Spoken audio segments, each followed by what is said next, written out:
श्री राम जय जय राम। श्री राम जय जय राम।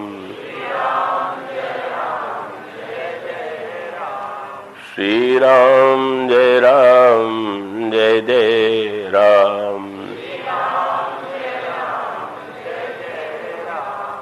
श्री राम जय जय राम। बोलिए सियावर रामचंद्र महाराज की। ओम मंगलमूर्तये नमः। गणाधिपतये नमः। वर्णानामर्थसंज्ञानां रसानां छन्दसामपि मंगलानां च कर्तारो वन्दे वाणी विनायकौ। शान्तं शाश्वतमप्रमेयमनघं निर्वाणशान्तिप्रदं ब्रह्मा शम्भुफणीन्द्रसेव्य मनिषं वेदान्तवेद्यं विभुम् रामाख्यं जगदीश्वरं सुरगुरुं मायामनुष्यं हरिं वन्देऽहं करुणाकरं रघुवरं भूपालचूडामणिं रक्ताम्भोजदलाभिरामनयनं पीताम्बरालङ्कृतं श्यामङ्गं द्विभुजं प्रसन्नवदनं श्रीसीतया शोभितं कारुण्यामृतसागरं प्रियगणैर्मृत्रादिभिर्भावितं वन्दे विष्णुशिवादिसेव्य मनिषं भक्तेष्टसिद्धिप्रदं कौशलेन्द्रपदकञ्जमञ्जुलौ कोमलावजमहेशवन्दितौ जानकीकरसरोजलालितौ चिन्तकस्य मनभृङ्गसंगिनौ वन्दे विदेहतनया पदपुण्डरीकं कैशोरसौरभ समाहृतयोगिचित्तं हन्तुं त्रितापमनिशं मुनिहंससेव्यम् सन्मानसालिपरिपीतपरागपुञ्जम् अतुलितबलधामं हेमशैलावदेहम् धनुजबलकृशानुं ज्ञानिनामग्रगण्यं सकलगुणनिधानं वानराणामधीशं रघुपतिप्रियभक्तं वातजातं नमामि।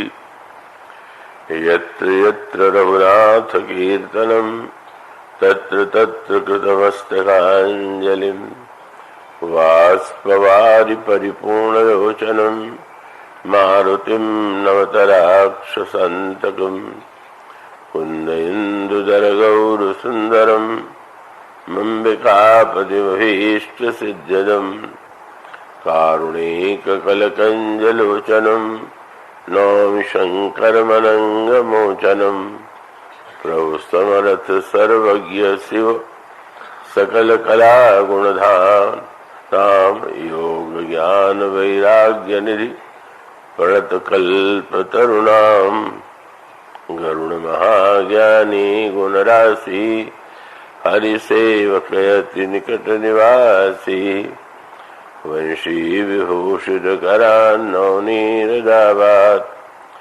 पीताम्बरादरुणबिम्बफलादरुष्टात् पूर्णेन्दुसुन्दरमुखादरविन्दनेत्रात् कृष्णात् परं किमपि तत्त्वमहं न जाने। वैदेही सहिते सुरद्रुमतले हेमैर्महामण्डपे रत्ने पुष्पकवासने मणिमये वीरासने संस्थितम् अग्रे वाचयति प्रभञ्जनसुते तत्त्वं मुनीन्द्रैः परम् व्याख्यातं भरतादिभिः परिवृतं रामं भजे श्यामलम्। श्री गुरु चरण सरोज रज निज मन मुकुर सुधारि। वर्णौ रघुवर विमल यश जोदायक फलचारि। श्यामल रामचंद्र की जय। नाथ पर कर प्रीति जो सोए राम अकाम हित। निर्वाण प्रद सम आन को जाकी कृपा लवलेश ते। मति मंद तुलसीदास हूँ पायो परम विश्राम। राम समान प्रभु नाही कहूँ। मुँह सम दीनन दीन हित तुम समान रघुवीर। अस विचारि रघुवंश मणि हरहु विषम भवभीर। कामिहि नारि प्यारी जिमि लोभी प्रिय जिमि धाम। तिमि रघुनाथ निरंतर प्रिय लागहु मोहि राम।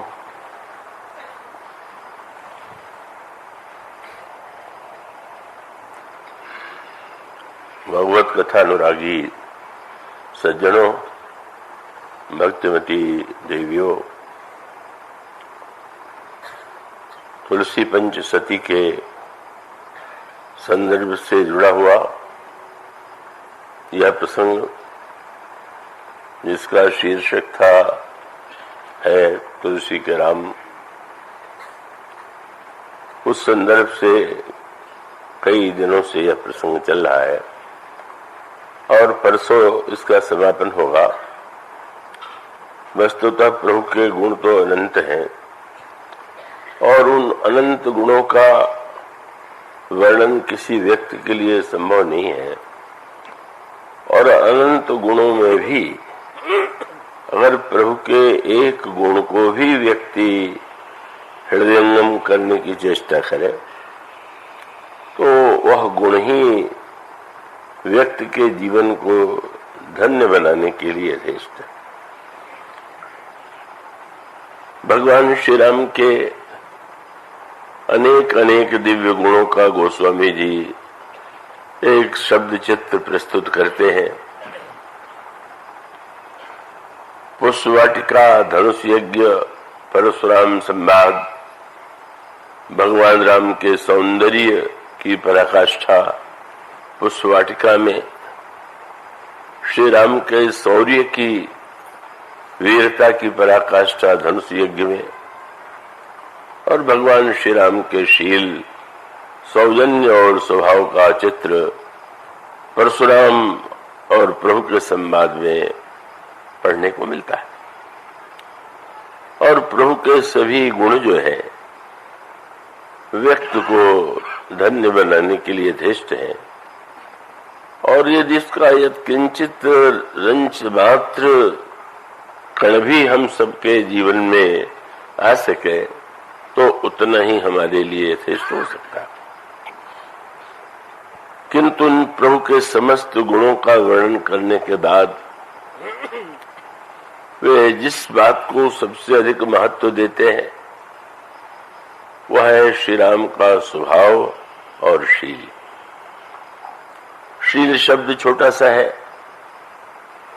पर कल आपके सामने जो प्रसंग चल रहा था का अयोध्या कांड के दो भागों पर अगर आप दृष्टि डालें तो एक ओर सत्य और दूसरी ओर उसके पश्चात का जो भाग है वह है शील। तो सत्य के द्वारा जो घटनाएं घटित हुई वह तो बड़ी दुर्भाग्यपूर्ण थी, और इसके लिए गोस्वामी जी के उस पंक्ति की याद आती है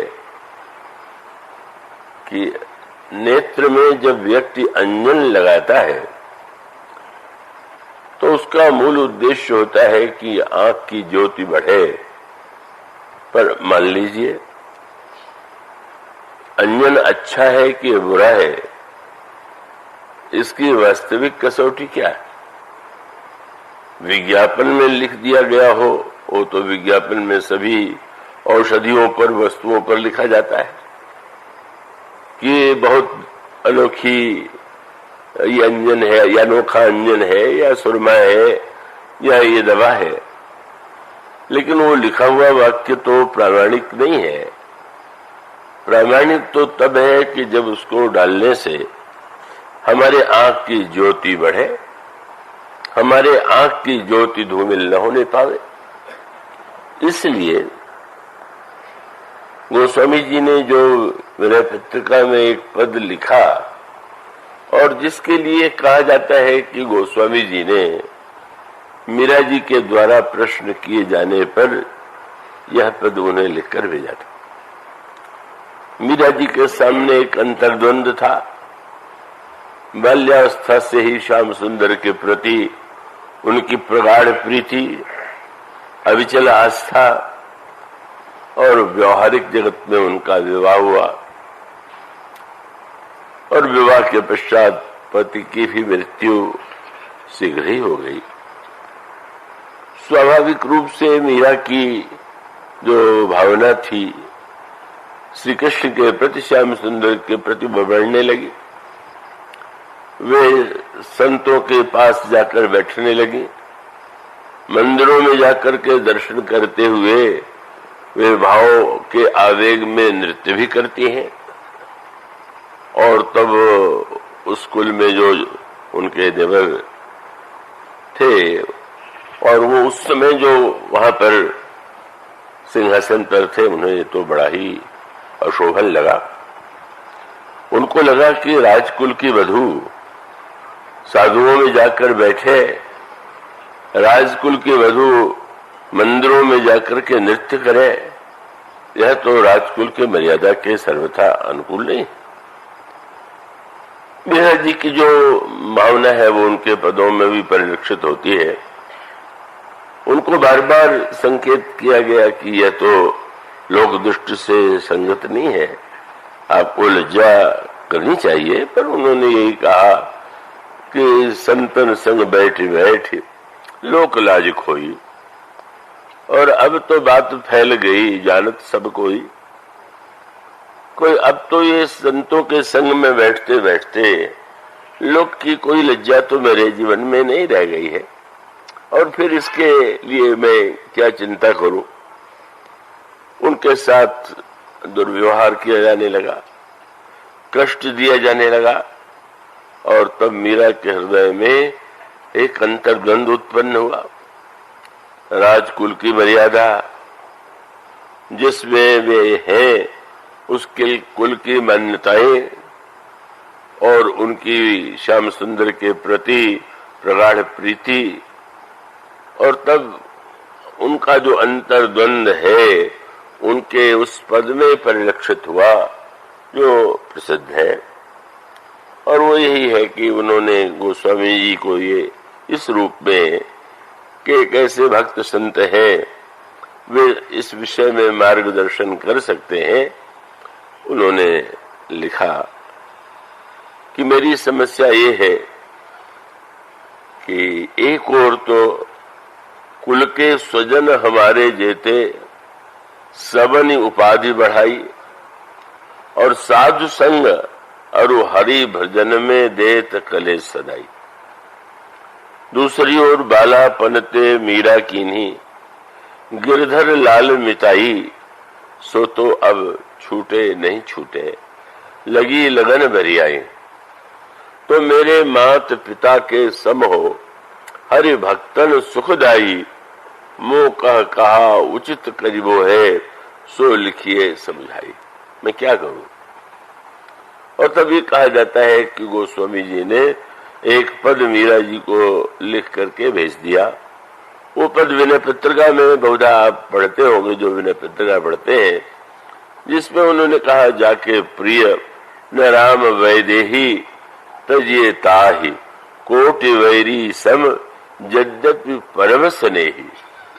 और उन्होंने पुराणों से, इतिहास से दृष्टांत दिया। तजो पिता प्रहलाद, प्रहलाद ने पिता का परित्याग कर दिया। तजो पिता प्रहलाद विभीषण बंधु, विभीषण ने भाई को छोड़ दिया। भरत महतारी बलि गुरु तजो, कंत व्रज बनि तन भे जग मंगलकारी। और बहुत सुंदर एक दृष्टांत दिया कि अंजन लगाने का उद्देश्य आंख की ज्योति बढ़ना है। किसी व्यक्ति को उसके पिता ने आदेश दिया कि तुम नित्य सोते समय अंजन लगा लिया करो। तो वो व्यक्ति पितृभक्त था और वो नियम से अंजन लगाने लगा। यद्यपि कभी कभी उसका जो विचित्र व्यंग आज्ञा पालन का होता है, उसके जो दृष्टांत आते हैं वो बड़े चकित करने वाले हैं। स्मरण आता है मुझे, एक बार मैं यात्रा कर रहा रेल में और उसमें दो बहुत उच्च पदाधिकारी सामने बैठे हुए और उसमें संवाद था। एक सज्जन ने सिगरेट जलाई, दूसरे से अनुरोध किया। उस समय तक सिगरेट पर ऐसा प्रतिबिंब नहीं था जैसा थोड़ा आज दिखाई देता है। तो उन्होंने कहा कि नहीं, दूसरे उसके साथी ने कहा मैं सिगरेट नहीं पीऊंगा। क्यों? पिताजी ने आज्ञा दी है कि तुम्हें कभी सिगरेट नहीं पीना चाहिए। तो उन्हें जानते थे, कहा भाई तुम शराब तो पी लेते हो। तो उनका शराब के विषय में उन्होंने कुछ नहीं कहा था, इसलिए मैं उसमें स्वतंत्र अनुभव करता हूँ। पर सिगरेट के विषय में उनकी आज्ञा कैसे टालूं? मानो व्यक्ति किस तरह से आज्ञा का अर्थ लेकर के अपनी विचित्र मनस्थितियों का समर्थन कर सकता है, उसका दृष्टांत है। तो उस समय मानो यह जो आज्ञा पालन है, उस आज्ञा के पालन के संदर्भ में कौनित्य लगाने वाले व्यक्ति से पूछा गया, इतने वर्षों से अंजन लगा रहे हो, लगता कैसा है? तो वैसे तो आंख से पहले से भी कम दिखाई देने लगा। और लगाए जा रहे हो? अरे भाई, तुम्हारे पिता ने आंख की ज्योति बढ़ाने के लिए अंजन बताया था और तुम्हारी आंख क्या फूट जाएगी तब तक आज्ञा का पालन नहीं करते रहो।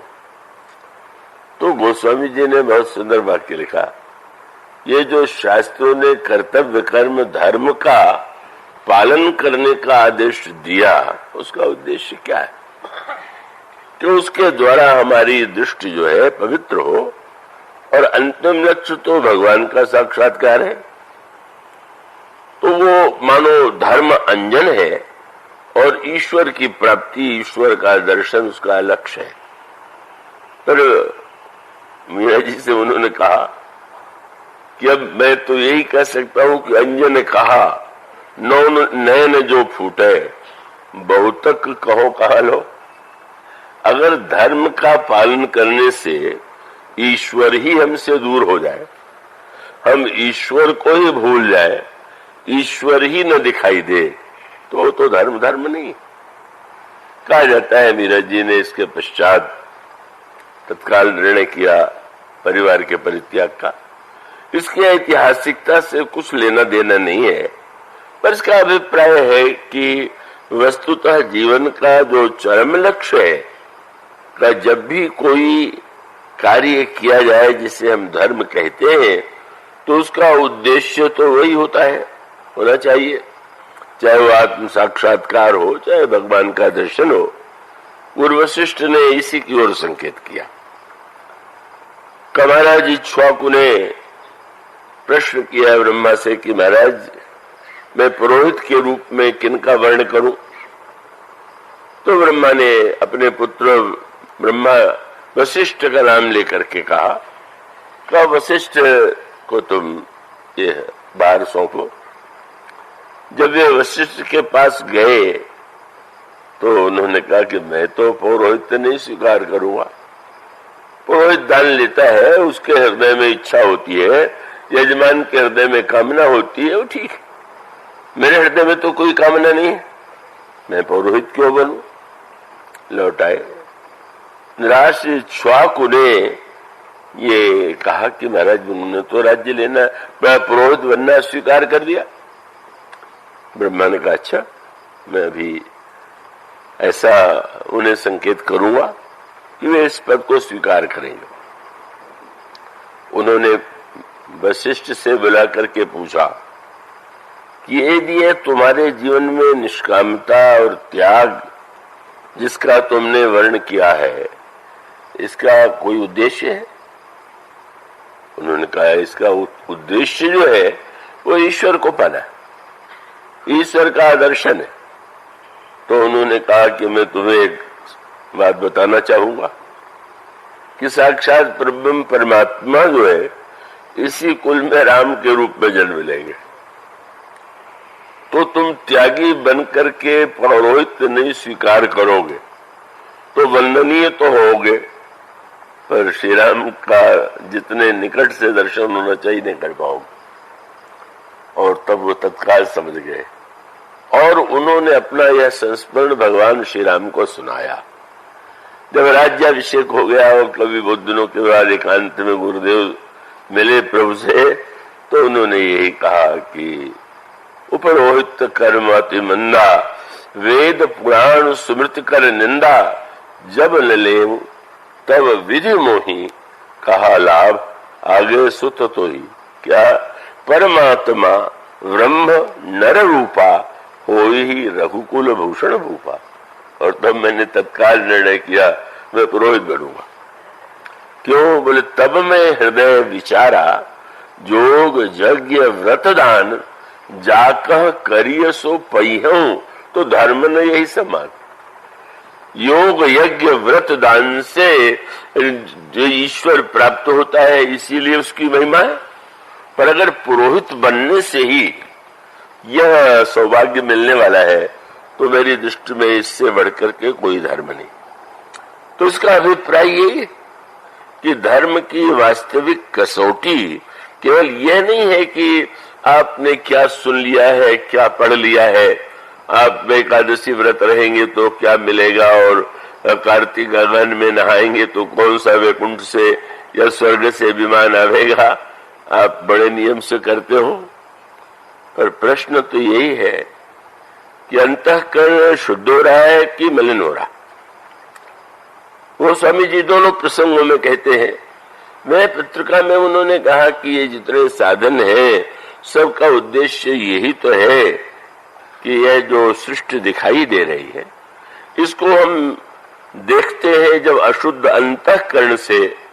हमारे हृदय में किसी से राग है, किसी से द्वेष है, और परिणाम होता है कि हम देखने का दावा करते हैं पर वो हमें वही दिखाई देता है जो हमारे राग द्वेष ईर्षा आदि वृत्तियों से जुड़ा हुआ। और इसलिए अगर कोई व्यक्ति इस चैतन्य के विलास को, ये सृष्टि क्या है? चैतन्य का विलास।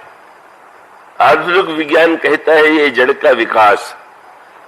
कल एक महिला आई थी, शोध प्रबंध बहुत परिश्रम से लिख रही है। उन्होंने यही कहा कि आज का विज्ञान का युग है तो विज्ञानानुकूल क्या रामायण की या धर्म की व्याख्या नहीं की जानी चाहिए। तो मैंने यही कहा कि विज्ञान का युग है और उसका जो सदुपयोग है वह करना चाहिए, पर हमारी जो धारणा है अगर उसको हम विज्ञान से जोड़ने की चेष्टा करेंगे तो हम बहुत बड़े भ्रम में फंस जाएंगे। क्यों? उसका मूल तत्व यह है कि विज्ञान जो है, यदि आप आस्तिक हैं तो आस्तिकता का आधार विज्ञान तो हो नहीं सकता, क्योंकि आधुनिक विज्ञान ने ईश्वर की सत्ता का कोई प्रमाण नहीं पाया। तो अगर हम वैज्ञानिक से प्रमाण पत्र लेकर के ये चाहे कि हम अपनी भक्ति को या अपने धर्म को वैज्ञानिक सिद्ध करने का प्रयास करें, आज इसका बड़ा फैशन चल गया। ऐसी चेष्टा करेंगे, अगर साम्यवाद है तो रामायण में है, कोई वाद है तो भी रामायण में है। बहुत सी वस्तु ऐसी है कि समान हो सकती है, लेकिन जो मूल विज्ञान की धारणा है और धर्म की जो धारणा है वो सर्वथा भिन्न है।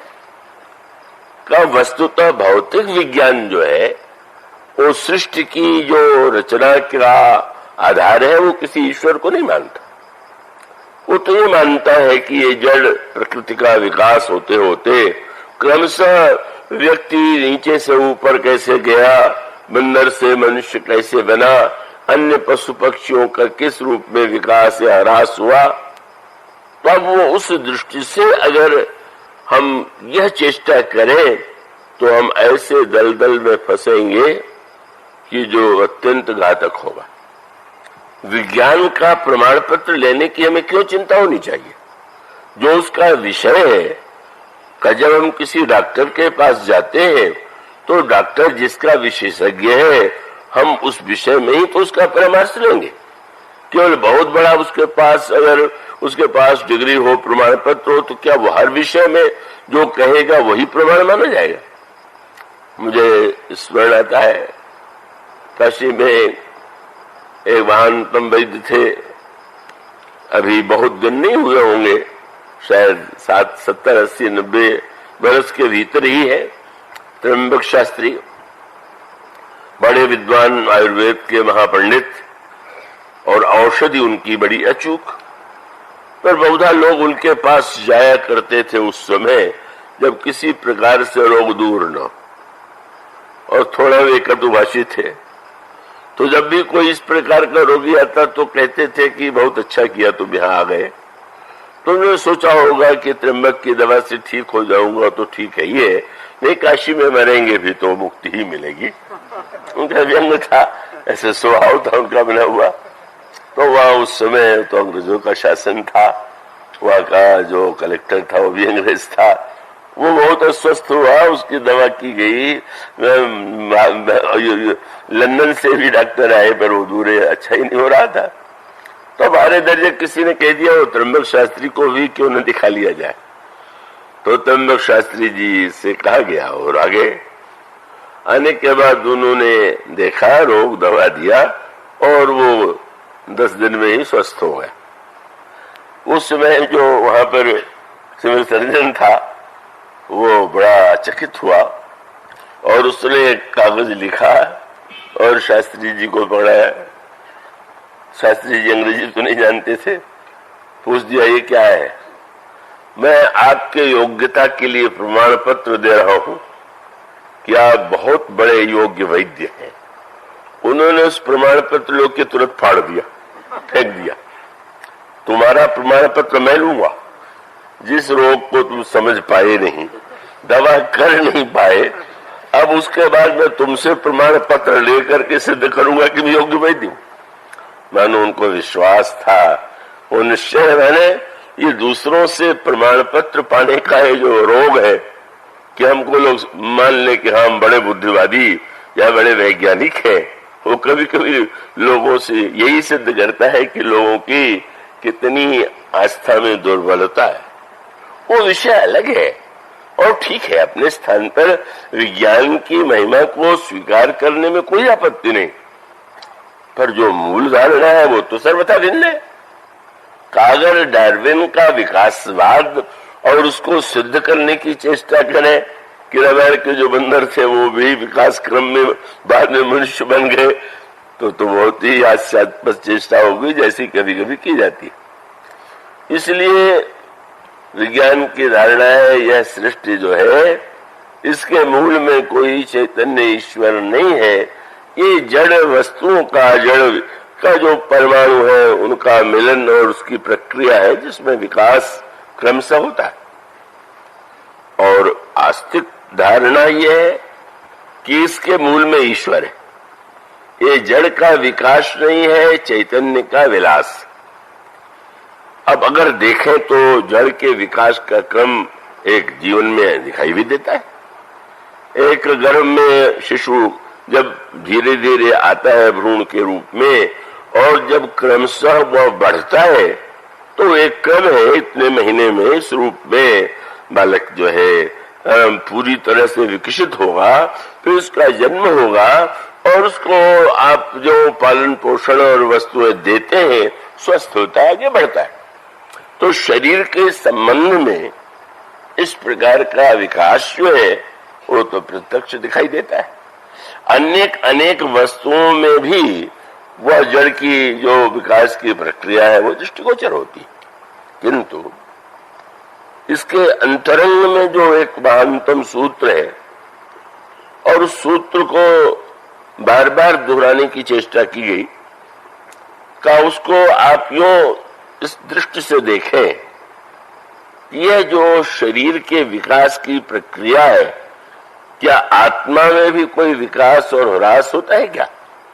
अब आत्मा की सत्ता ही विज्ञान की दृष्टि से संगत नहीं है, तो जैसे ह्रास और विकास विनाश सभी शरीर के साथ जुड़े हुए हैं, आत्मा का स्वरूप इससे भिन्न है। शरीर जो है कटता है, जलता है, मरता है, और भगवान कृष्ण गीता में कहते हैं नैनम छिन्नन्ति शस्त्राणि नैनम दहति पावकः न चैनम क्लेदयन्तापो न शोषयति मारुतः। तो मानो आत्म तत्व में कोई विकास और ह्रास नहीं। जो बहिरंग जड़ चे प्रकृति है उसमें उस क्रम का एक साक्षात्कार होता है, हो सकता है। तो अगर हम उस मूल तत्व को पहचानना चाहते हैं तो हमें विकास क्रम को शरीर से जुड़ा हुआ ही रहने देना चाहिए। वस्तुतः दर्शन जो भक्तों का है, अस्तित्व को है कि इसके मूल में चैतन्य का ही विलास, पर वो चैतन्य जो है उस प्रक्रिया को का जीवन के जो जिस आदिभूत में जिस पृथ्वी में हम रहते हैं उसमें वो क्रम दिखाई देता है, पर दिखाई देने के पीछे जो न दिखाई देने वाला है वही ईश्वर है। तो इसके लिए भगवान राम ने जैसे दृष्टांत दिया, पंपासर के पास बैठे हुए हैं, तालाब में जल है और कमल के पत्ते आपने देखे होंगे बड़े भारी होते हैं, और कभी कभी इतना अधिक होता है कि जल भी नहीं दिखाई देता है, सारा वो पत्तों से ही आच्छादित होता है। उस समय भगवान राम ने लक्ष्मण जी को उपदेश देते हुए कहा, ये सृष्टि का एक संकेत है समझने का। और वो दोहा आपने यदि पढ़ा हो, यद्यपि थोड़ी पढ़ने की परंपरा कम हो रही है, कृपया आप अवश्य रामायण सुने ही नहीं, पढ़े, पाठ करें, तो आपको अधिक आनंद आ सकेगा। भगवान राम लक्ष्मण से कहते हैं, पुरैन सघन ओट जल बेगिन पाइय मर्म माया छन्न न देखिए ही जैसे निर्गुण ब्रह्म। उन्होंने कहा कि अगर दृष्टि को प्रमाण माने तो पुरैन दिखाई दे रही है, जल नहीं दिखाई दे रहा। लेकिन विवेक युक्त व्यक्ति यह जानता है कि जल के अभाव में पुरैन का कैसे जन्म हो सकता है, इसलिए न दिखाई देने पर भी वह जल की सत्ता को समझ लेता है। इसी प्रकार से यह पुरैन का पत्ता मानो माया सृष्टि का आवरण है और ईश्वर उसका जल है और वो दिखाई नहीं दे रहा है। अब अगर कोई व्यक्ति जाए और पुरैन को धीरे से हटावे या विवेक से यह समझ ले तो उसको ज्ञात हो जाएगा कि न दिखाई देने पर जल के बिना पुरैन नहीं, पुरैन के बिना जल हो सकता है। किसी तालाब में पुरैन न हो तो ये नहीं आवश्यक है कि जल नहीं होगा, पर पुरैन है तो जल अवश्य होगा। तो मानो ईश्वर की सत्ता, जब तक हम आत्मा को प्रामाणिक न माने, जब तक हम उस ईश्वर की प्रामाणिकता को न स्वीकार करें, तब तक मानो माइक सृष्टि को ही हम परम प्रमाण मान रहे। अब जब यह प्रक्रिया समझना चाहे तो उसका उपाय क्या? उसका उपाय गोस्वामी जी विनय पत्रिका में बताते हैं। ये जो हमारे यहाँ हम भगवान के चित्र की, मूर्ति की पूजा करते हैं, आराधना करते हैं, अगर तत्वतः विचार करके देखें तो ये महानतम सिद्धांत है, श्रेष्ठतम सिद्धांत है। आज यहाँ पर भगवान लक्ष्मी नारायण की स्थापना का 25वां वर्ष है। तो अब एक मूर्ति और उस मूर्ति में हम भगवान राम, सीता, लक्ष्मी नारायण, राधा कृष्ण या शंकर पार्वती इस रूप में जब उनका दर्शन करते हैं तो उसका तात्पर्य यही है कि हमको दर्शन में ज्ञात होता रहे कि जड़ जो हम देख रहे हैं आंख से तो जड़ दिखाई दे रहा है, पर जब हम पूजा करते हैं, आराधना करते हैं तो यही मान के करते हैं कि भगवान विराजमान। भगवान विराजमान है ये केवल भावना का सत्य नहीं है, ये तत्व का सत्य है। अगर देख ब्रह्म समान सब माही, ज्ञान मान जा एको नहीं, तो ये नहीं कि हम भावना से मानते हैं कि उसमें भगवान है ही। भावना के अभाव में हमको वह दृष्टिगोचर नहीं होते और भावना के द्वारा हमें उस तत्व का साक्षात्कार होता है। इसलिए जब कोई व्यक्ति ये समझने की भूल करता है कि मूर्ति की पूजा कर रहा है तो एक बच्चों जैसा खेल है, वो सही नहीं है। बच्चों के खेल के रूप में भी वो सही है और तत्व की दृष्टि से भी वो सही है। और इसका अभिप्राय यह है कि चाहे वृक्ष है, चाहे पत्थर है, चाहे वस्तु है, हम सर्वत्र भगवान को देख सके, ये आस्तिकता का मूल केंद्र बिंदु है।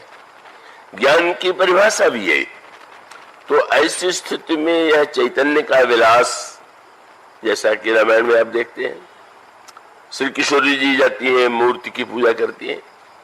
समुद्र के किनारे भगवान राम शंकर जी की मूर्ति की पूजा करते, तो क्या वो पहली कक्षा के विद्यार्थी थे और आज करके बुद्धिमान जो है बल्कि ऊंची कक्षा में पहुंचे हुए? वो तो वस्तुतः सत्य का दर्शन करा रहे थे।